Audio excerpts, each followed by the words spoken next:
This presentation is delivered by the Stanford Center for Professional Development.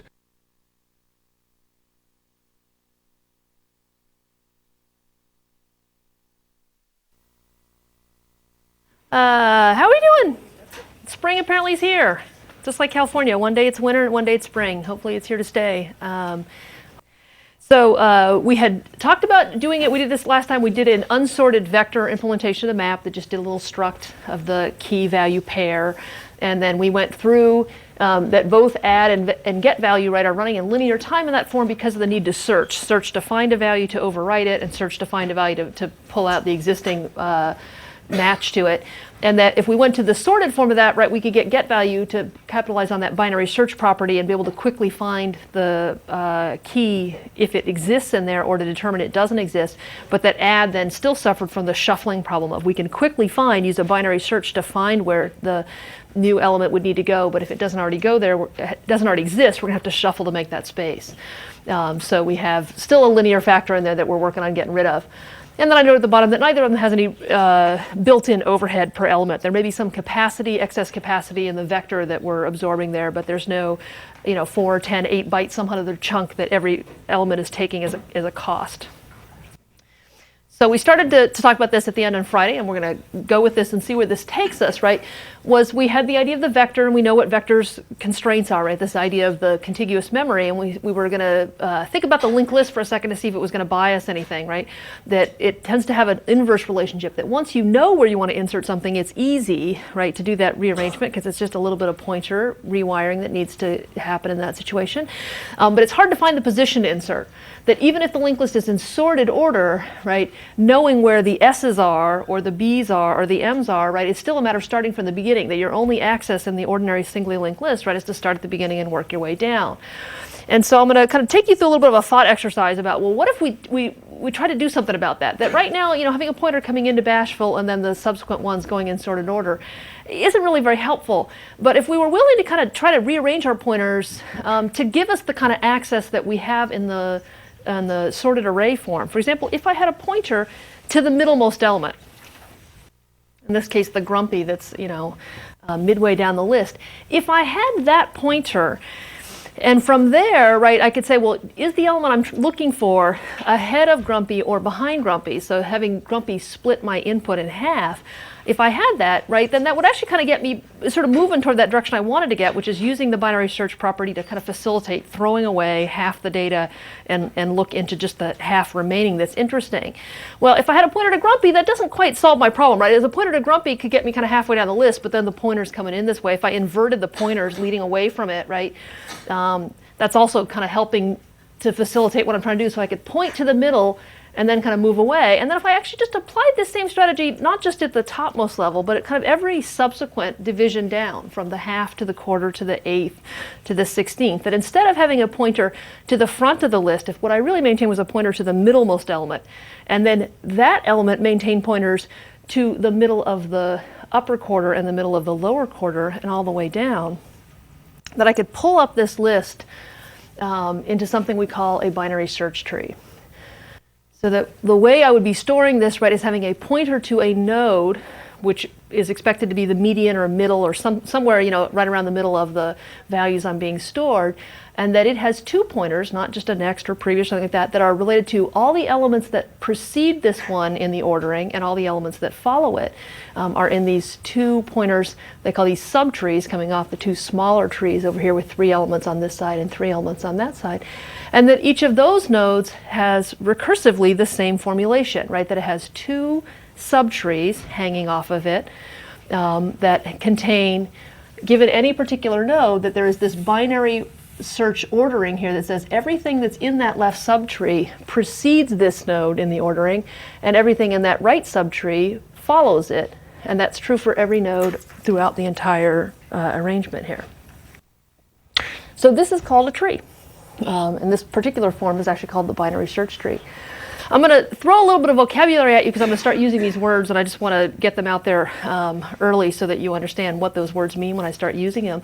Is that each of the cells in here, like the cells that are allocated for a linked list, are individually heap allocated, that we're going to have pointers that allow us to get back to them. We typically call those nodes in terms of tree. Often I'll call it a cell or a node in the list kind of interchangeably, but I'm more likely to use a node when I'm talking about tree. And that a tree is really just a pointer to a node. The empty tree would be a pointer whose value is null, so pointing to nothing.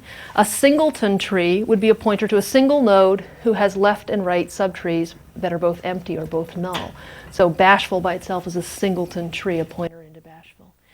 When we talk about subtrees, just means kind of, looking at the top, Grumpy has two subtrees, it's left and at right, that themselves are just smaller forms of the same recursive structure. And then we would say that Grumpy is the parent of Doc and Sleepy. So those are the two children nodes. Sometimes we'll call them the left child, the right child. And the node that's at the very top, the one that our external pointer is coming into and then kind of leads the way, is called the root node. The first node of the tree where we first start our work is going to be called the root. And these nodes down here at the bottom that have empty subtrees are called leaf nodes. So a node that has no further subtrees, so by itself has empty or null left and right trees, is called a leaf. So that actually means the tree is kind of upside down if you look at it, right? The idea that Grumpy's the root and these things are the leaves kind of shows you that most computer scientists apparently don't get out very much because they have not noticed that trees actually grow the other direction. But just kind of go with it. You'll be speaking tree speak in no time. So any questions about kind of what we got basically set up here? So there is a whole family of things that come under the heading of tree in computer science. We're going to look in particular at this one embodiment, the binary search tree. But before I get deep down in the details of that, I just want to back up for a second and just talk about what trees in general mean and what kind of things are represented and manipulated as trees, so that you have a sense of the broad notion of tree as a computer scientist would see it. Is just that a tree is a recursive branching structure where there are nodes which have pointers to subtrees.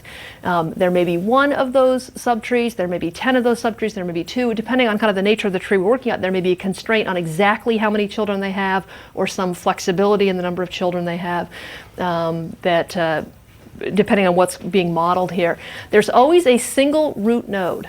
There is a node that kind of sits at the top of this hierarchy that leads down to these things, and that to form a tree, there has to be a reachable path from the root to every single node. So there aren't some nodes that exist way out here, and there aren't 2 different ways to get to the same node in a tree. That if the midterm is kept in the folder called exams, which is in the folder called CS106, which is in my home folder, right, there's not some other way that you can get to the midterm. The midterm lives exactly that part in the tree, and there's no circularity or loops in the structures. And so a lot of things do get modeled as trees. The one I drawn here is just the file system, right? You think about how your files are maintained on a computer. There tends to be a structure of an outermost folder, which has inner folders, which have inner folders. And along the way, there's these files, which you can think of as leaf nodes, right? That have no further subtrees underneath them. And that you can talk about what is the size of, let's say, all of the files in my home directory. Well, it would be kind of recursively defined as kind of summing over all the folders within it, how much storage is being used by those, which when it gets down to a leaf node can say, well, how much space does this file take up, and kind of add those together. Things like your family trees, right, sort of modeling genealogy. Things like the decomposition tree in your program, right, main calling, read file, calling setup boggleboard, calling give instructions, right, that there's a tree structure to that about what pieces use what pieces and descendants from there.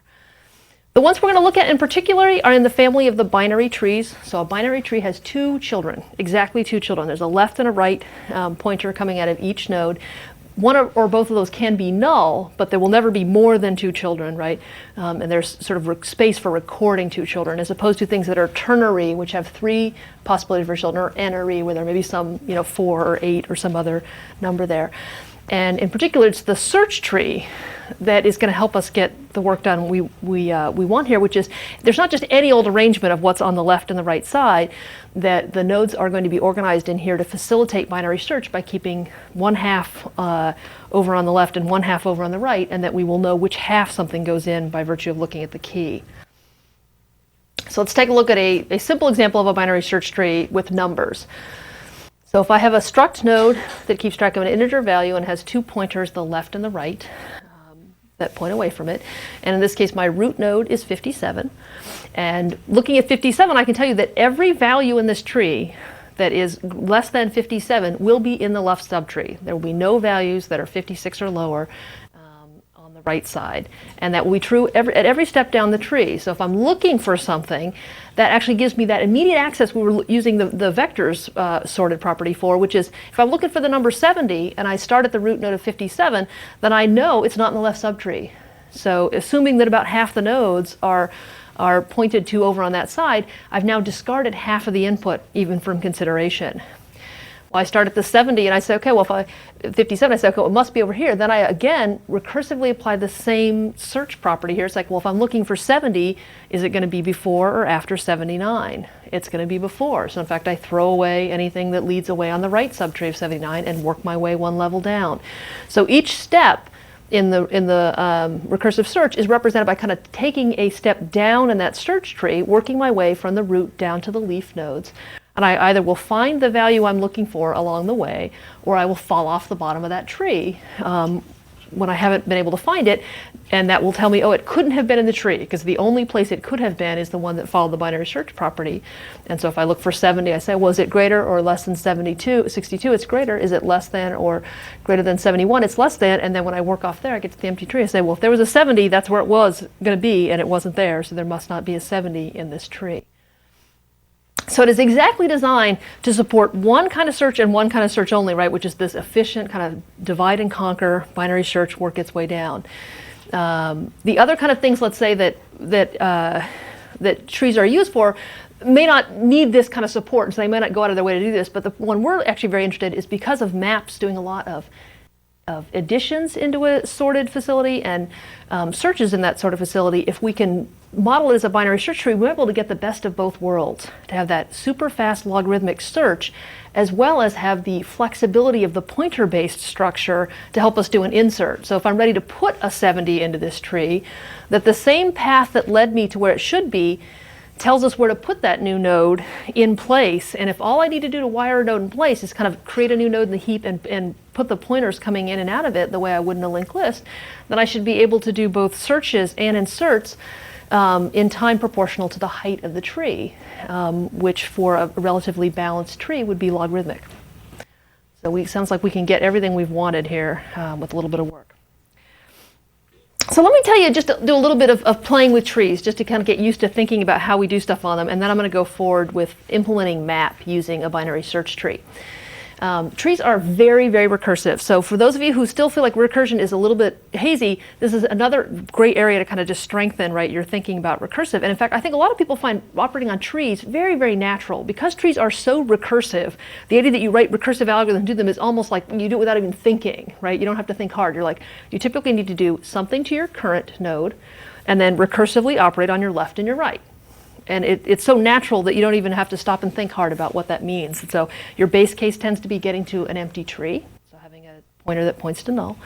And in the other cases, have some node operate on your children. Some of the simplest things are just traversals. If I have a tree structure and I'd like to do something to every node, go through it and print them all, go through it and write them to a file, go through and add them all up to determine the average score, any of these things, right? I'm going to need to do some processing that visits every node of the tree once and exactly once. And recursion is exactly the way to do that. And there's a little bit of some choices in when you're handling a particular part of the tree. Are you handling the current node and then recurring on the left and right subtrees? Are you recurring first and then handling the nodes? So some of those things we saw in terms of the linked list that change the order of the processing, but they don't change whether you visit everybody. It's just a matter of which one you want to do before. I'm going to look at a couple of the simple traversals here, and I'll kind of point out why that mattered. If we look at in order, so what's considered an in order traversal is for you to operate on your left subtree recursively, handle the current node right here, and then operate on your right subtree recursively. The base case, which is kind of hidden in here, is if t is null, if we get to an empty subtree, we don't do anything. So only in the non-empty case are we actually processing and making recursive calls. So if I start with my node 57 here being the root of that tree, and I say print that tree starting from the root, it will print everything out of the left subtree then print the 57, and then print everything out of the right subtree. And given that gets applied everywhere down, that the effect will be, well, 57 says, first print my left subtree. And 32 says, oh, well, first print my left subtree. And 15 says, well, first print my left subtree. And then 7 says, first print my left subtree. Well, that one's empty. And so nothing gets printed. As the recursion unwinds, it comes back to the lastmost call. The lastmost call was 7. It says, OK, print 7, and now print 7's right subtree. Well, again, that's an empty one, so nothing gets printed there. It'll come back and then do the same thing with 15. I've done everything to the left of 15. Let's print 15 and it's right. And doing that kind of all the way throughout the tree means that we'll get the numbers out in sorted order. Right, 5, 17, 7, 15, 32, 57, 59, 62, 71, 79, 93. So it does an in-order traversal on a binary search tree, right? Rediscovers, visits all the nodes from smallest to largest. Question? So duplicates, you just have to have a strategy. So it turns out in the map, the duplicates overwrite. So anytime you get a new value, you put it there. Typically, right, you just need to decide, do they go to the left or do they go to the right? So that you know when you're equal to, if you wanted to find another one of this, where would it go? In a lot of situations, you just don't have duplicates, so it's not actually a big deal. But if you can't throw them arbitrarily either side, because then you would end up having to search both sides to find them, right? So you want to just know that it's less than or equal to on the left and greater than on the right. And so in order, that's pretty neat, right? That means, for example, if for purposes of being able to iterate over something, you were to walk the structure in order, then you can produce them back out in sorted order, which tends to be a convenient way to print the output. There's a lot of situations where you do want that browsable list in alphabetical or numerical order, and the tree makes that easy to do. When it comes time to delete the tree, I'm going to need to go through and delete each of those nodes individually, the same way I would on a linked list, right, to delete the whole structure. The order of traversal that's going to be most convenient for doing that is to do it post-order, which is to say when I'm looking at the root node 57, I want to delete my entire left subtree recursively, delete my entire right subtree recursively, and only after both of those pieces have been cleaned up, delete the node we're on. So deleting down below to the left, down below to the right, and then delete this one. If I did it in the other order, if I tried to delete in between in the in order or in the pre-order case where I did my node and then recur to my subtrees, right, I'd be reaching into parts of my memory I've deleted. So we do want to do it in that order. Okay.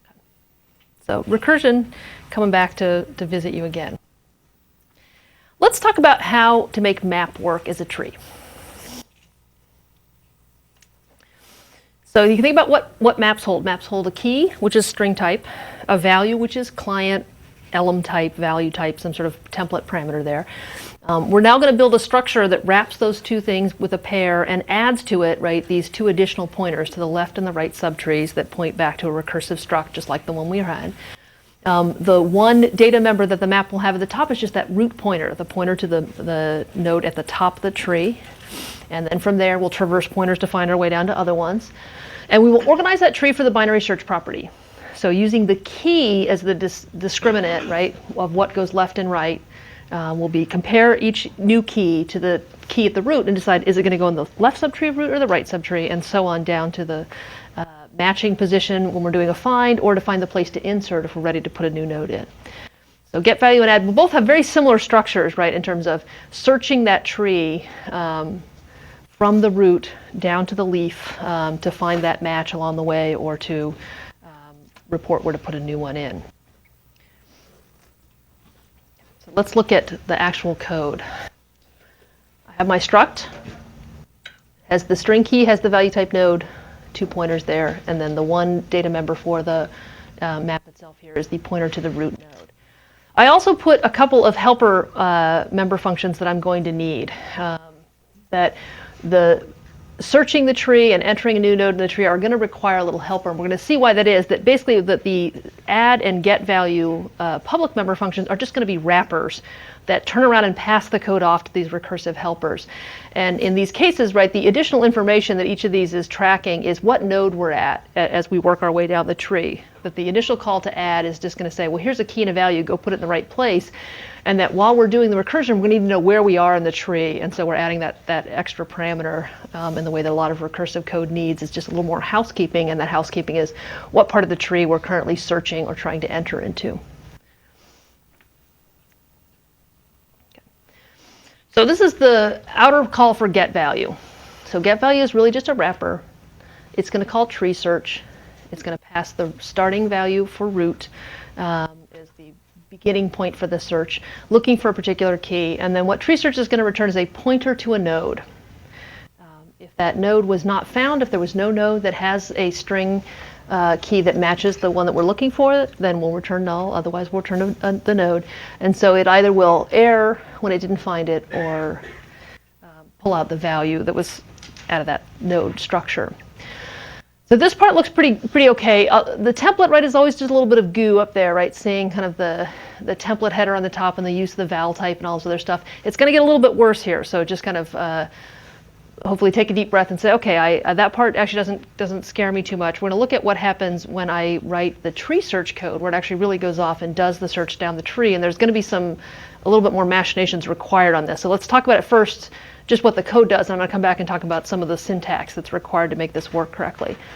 So the idea of tree search is given a pointer to a particular subtree, could be the root of the original tree or some smaller subtree further down, and a key that we're looking for, we're going to return a match whenever we find that node.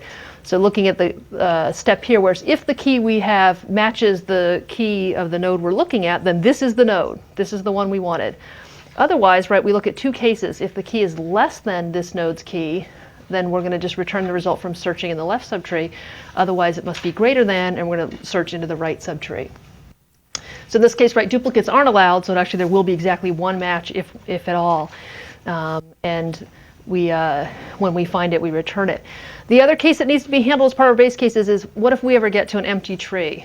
So we're looking for 32, and the last node we just passed was 35. We needed to be the left of it, and it turns out there was nothing down there. We have an empty tree. We'll hit this case where t is null, and we'll return null. That means there was never a match to that. There's no other place in the tree where that 32 could have been. The binary search properly completely dictates the sequence of left and right turns, so there's nowhere else to look. So that's actually really solving a lot of our, cleaning up our workforce, streamlining where we need to go, because the tree is organized exactly to kind of bop through the midpoint and then the quarter point and then the eighth point to narrow down on where we could go. So as it is, this code works correctly. So if you have any questions about kind of how it's thinking about doing its work, and then I'm going to show you why the syntax is a little bit wrong, though. Okay, so let's talk about this return type coming out of the function. So let's go back to this for a second. That node is defined as a private member of the map class.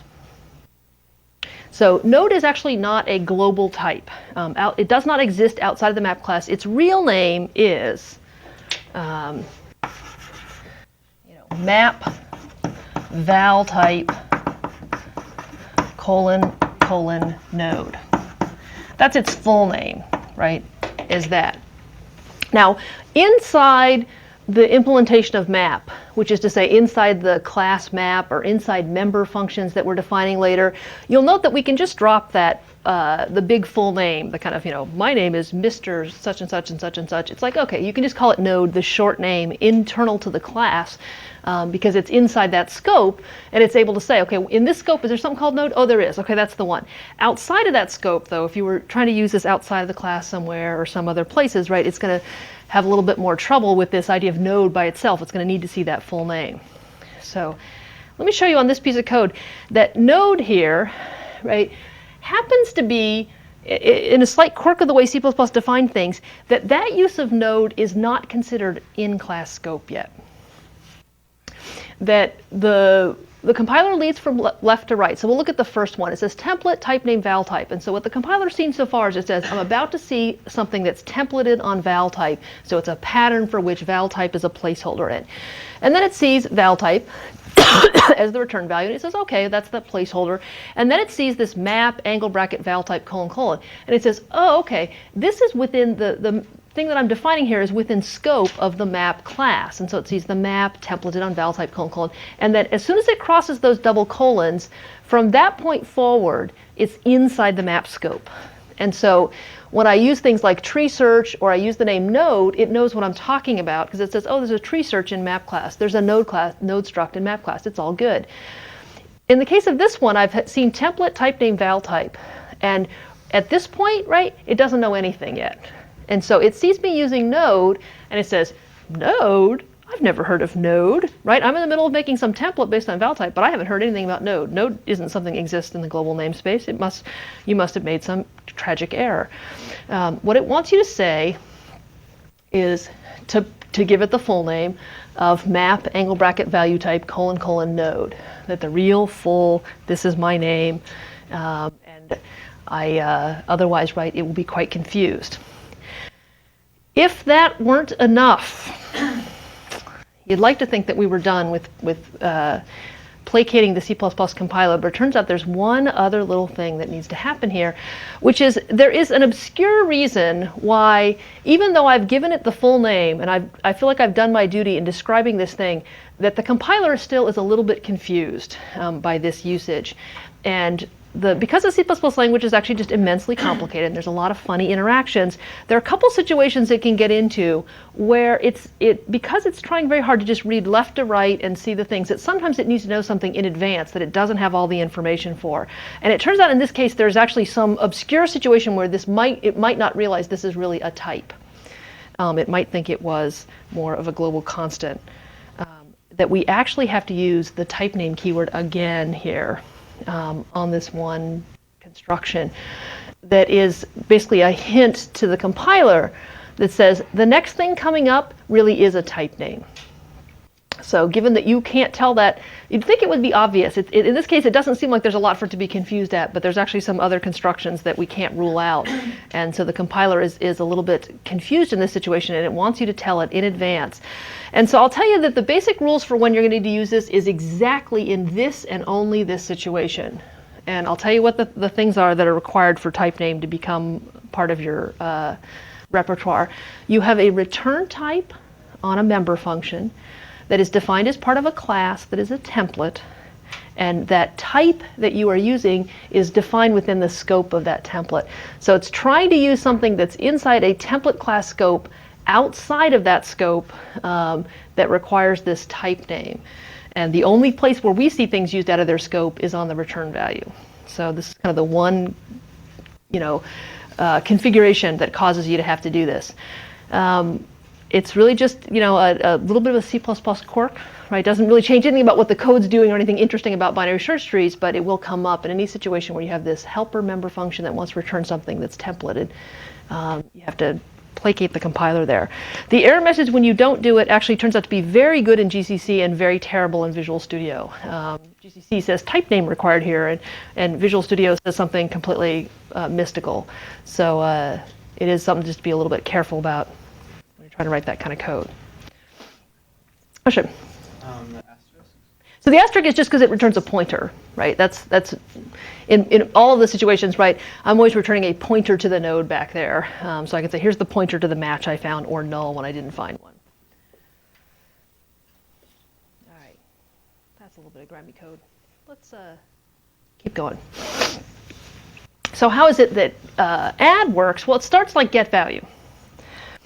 That the strategy we're going to use for inserting into the tree is the really simple one that says, well, don't rearrange anything that's there. So, for example, if I were trying to put in the number 54 into this tree, you could say, well, you could imagine putting it at the root, moving these things around, doing other stuff. Imagine that your goal is to put it in with the minimal amount of rearrangement.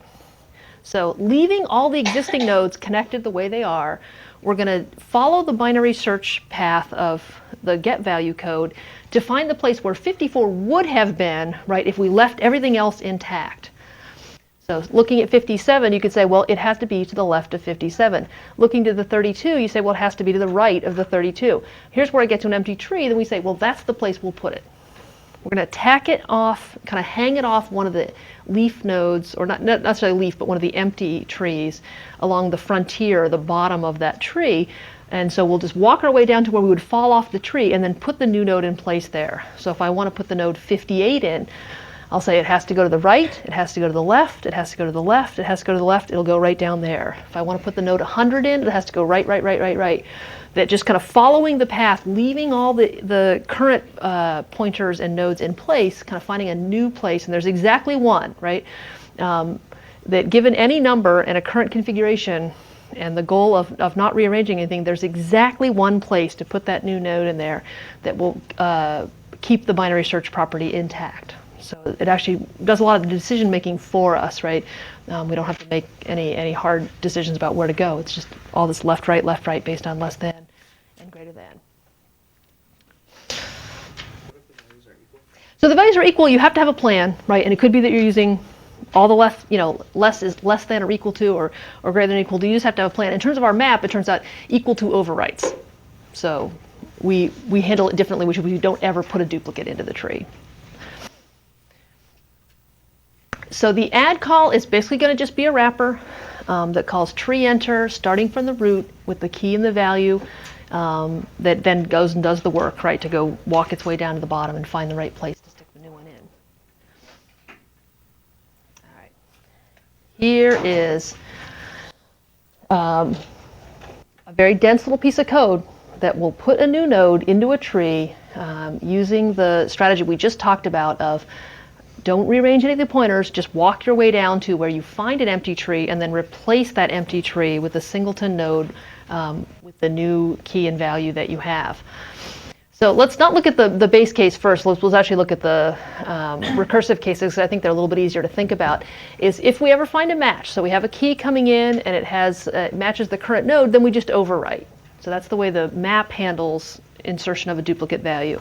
In some other situation, you might actually insert one, but in our case, it turns out we never want a duplicate. We always want to take the existing value and replace it with a new one. So if it matches, we're done. Otherwise, we decide whether we need to go left or right. Based on the key we are attempting to insert and the current node's value, it either will go in the left of the subtree, left or the right, and in which case we make exactly one recursive call, right, either to the left or the right, depending on the relationship of key to the current key's value. And then the one base case that everything eventually gets down to that's going to create a new node is when you have an empty tree, then that says that you have followed a path that has led off the tree and kind of fallen off the bottom. It says replace that with this new singleton node. So we make a new node out in the heap. We're assigning the key based on this, assigning the value based on the parameter coming in, and then we set its left and right's null to do a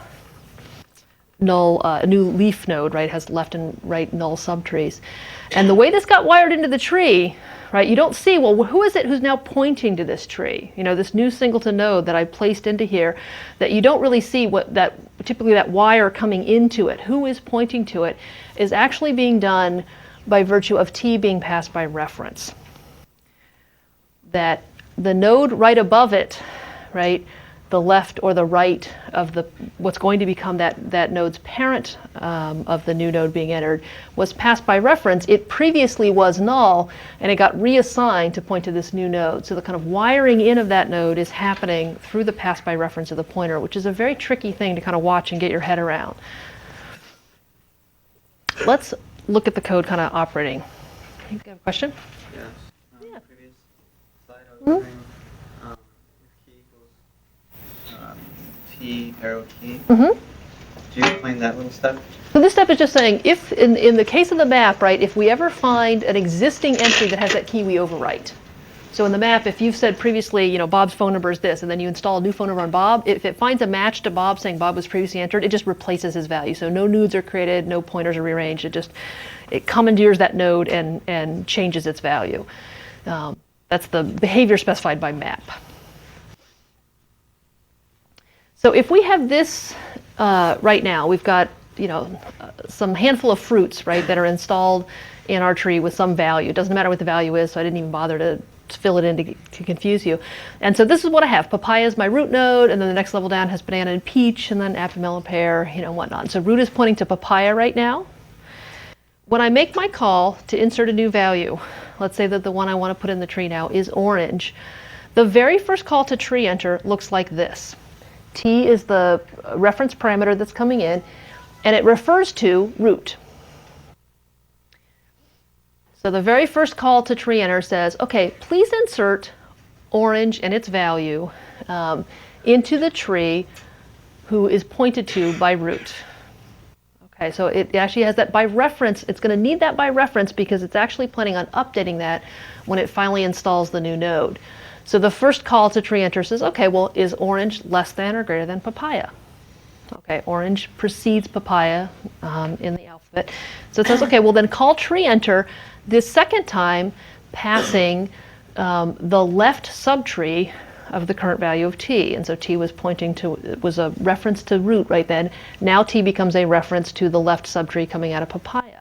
It says, okay, now for the tree that we're talking about here, which is the one that points to the banana and below, right? That's the new root of that subtree is banana. It says, well, does orange go to the left or the right of the root node banana?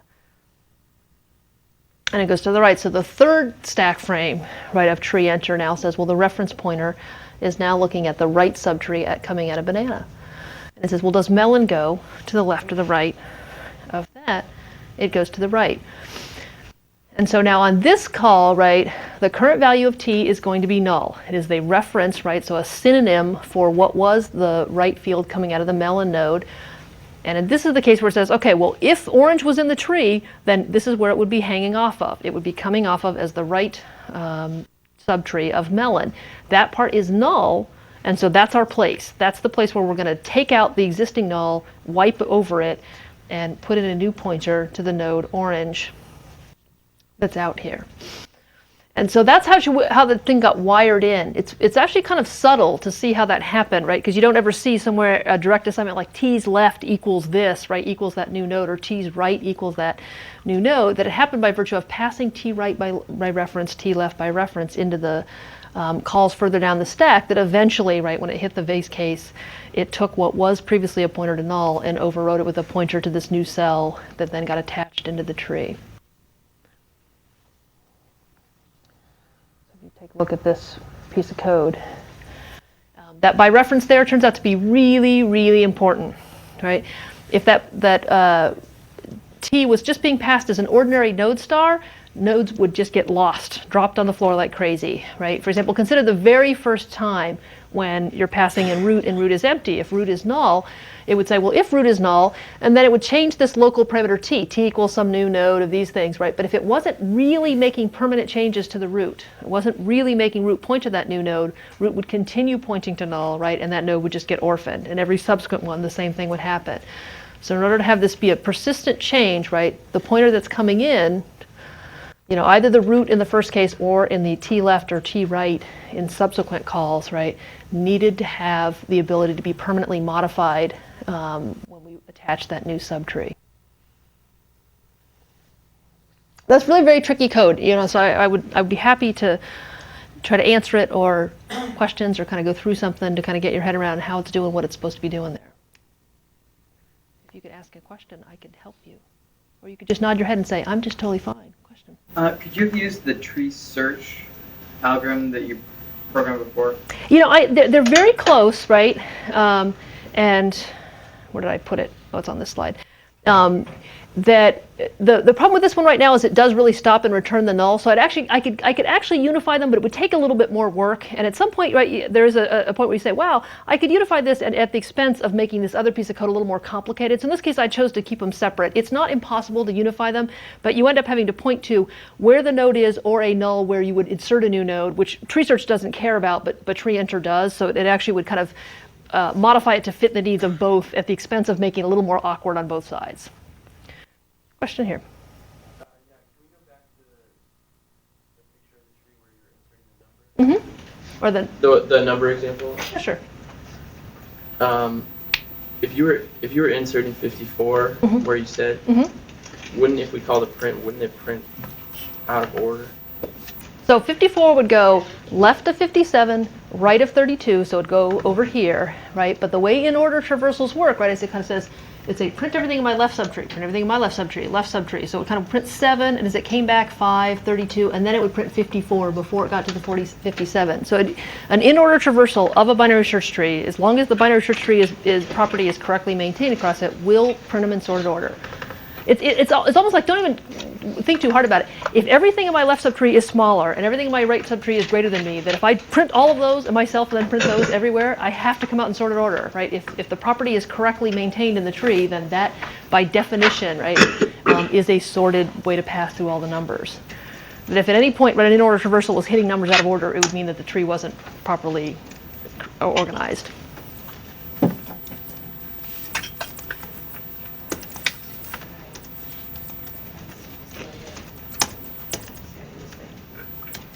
So let's talk about how well it works. So then it turns out there's a couple of other operations on the tree, things like doing the size, right, which would count the number of members, which you could do by just doing a traversal, or you might also do by just caching a number that you updated as you added and removed nodes. And then contains key is basically just a tree search, right, that determines whether it found a node or not. That the rest of the implementation isn't that interesting. There's also deleting, I guess, but I didn't show you that. But the space use. So how does this relate to the other existing known implementations, right, we have for map? Is it adds certainly some space overhead. We're going to have 2 pointers, right, a left and a right off every entry. So every entry is guaranteed to have an excess 8-byte capacity relative to the data being stored. It does actually add nodes, though, tightly to the allocation. So like a linked list, right, it allocates nodes on a per entry basis. So there's actually not a lot of reserve capacity that's kind of waiting around unused the way it might be in a vector situation. And the performance of it is that it's based on the height of the tree. That both the add and the get value are doing a traversal starting from the root and working their way down to the bottom of the tree, either finding what it wanted along the way or falling off the bottom of the tree when it wasn't found or when it needs to be inserting a new node. That height of the tree, you're expecting it to be logarithmic. So if I look at, for example, the values, I've got 7 values here, 2, 8, 14, 15, 18, 20, 21.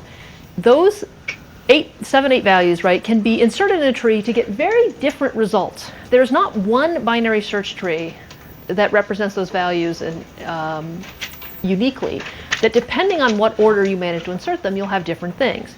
For example, right, given the way we're doing it, whatever node is inserted first will be the root. And we never move the root, right? We leave the root alone. So if you look at this kind of as a historical artifact, you could say, well, they entered a bunch of numbers, and this is the tree I got. Well, I can tell you for sure that 15 was the very first number they entered. There's no other possibility, right? 15 got inserted first. The next number that got inserted was one of 8 or 20. I don't know which. But I can tell you, for example, that 8 got inserted before 14. That in terms of a level-by-level arrangement, the ones on level 1 were always inserted before the ones underneath it on level 2.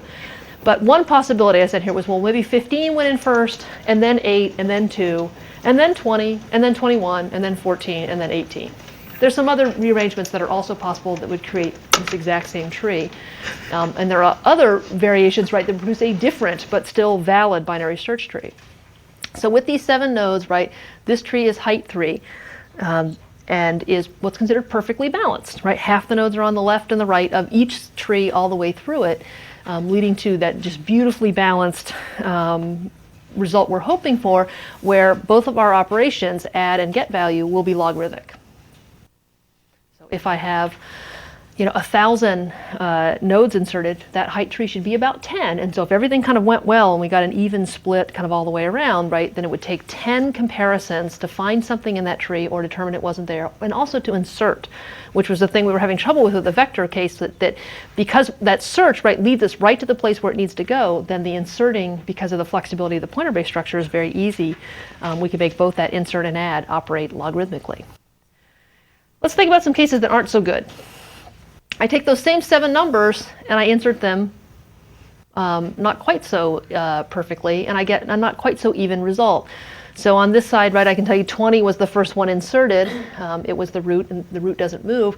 But then the subsequent ones was it inserted an 8, and then a 21, and then an 18, and then a 14, and then a 15, and then it went back and got that 2.